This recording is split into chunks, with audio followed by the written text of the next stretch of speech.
प्रधानमंत्री नरेंद्र मोदी ने लाल किले की प्राचीर से देश को संबोधित किया, जिसमें उन्होंने तमाम खास बातें कहीं। उन्होंने अतीत का जिक्र किया, वर्तमान का जिक्र किया और भविष्य का जिक्र किया।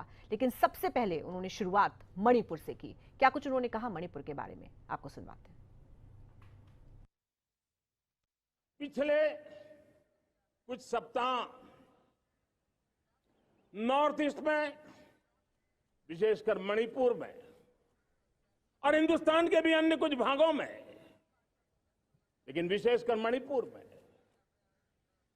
जो हिंसा का दौर चला, कई लोगों को अपना जीवन खोना पड़ा, मां बेटियों के सम्मान के साथ खिलवाड़ हुआ। लेकिन कुछ दिनों से लगातार शांति की खबरें आ रही हैं। देश मणिपुर के लोगों के साथ है।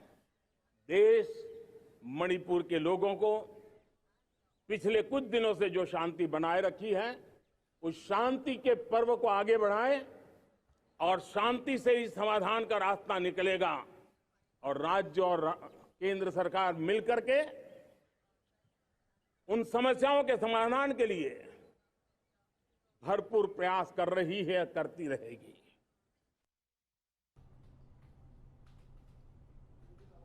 इसके अलावा प्रधानमंत्री ने प्राकृतिक आपदा का भी जिक्र किया अपने संबोधन में और साथ ही साथ युवाओं को भी संदेश दिया। क्या कुछ कहा, सुनिए।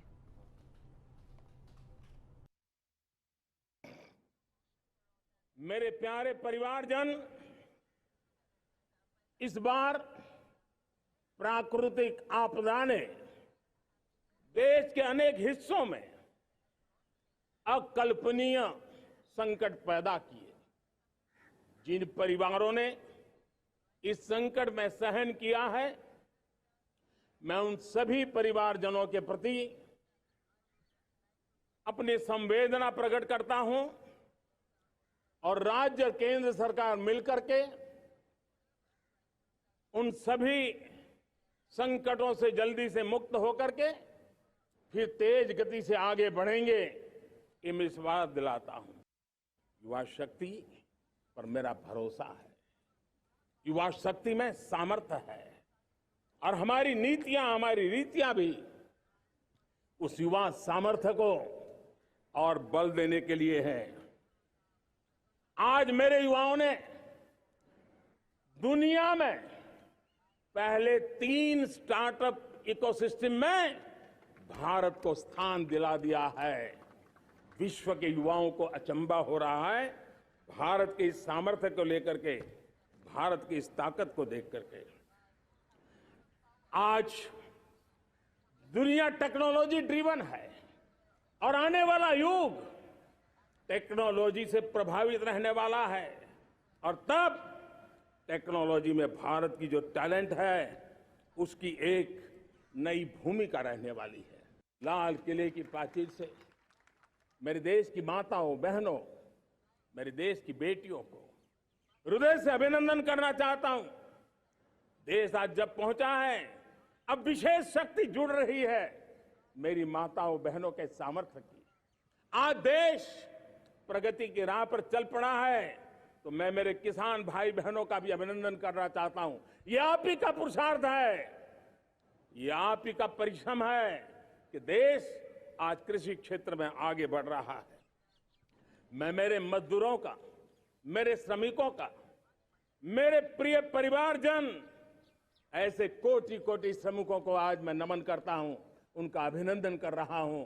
देश आज जो आधुनिकता की ओर बढ़ रहा है, विश्व की तुलना करने वाले सामर्थ्य के साथ नजर आ रहा है, उसके पीछे मेरे देश के मजदूरों का, मेरे देश के श्रमिकों का बहुत बड़ा योगदान है। आज समय कहता है कि लाल किले की प्राचीर से मैं उनका अभिनंदन करूं, उनका अभिवादन करूं। और ये मेरे परिवारजन, 140 करोड़ देशवासी, मेरे इन श्रमिकों का, रेहड़ी पटरी वालों का, फूल सब्जी बेचने वालों का हम सम्मान करते हैं।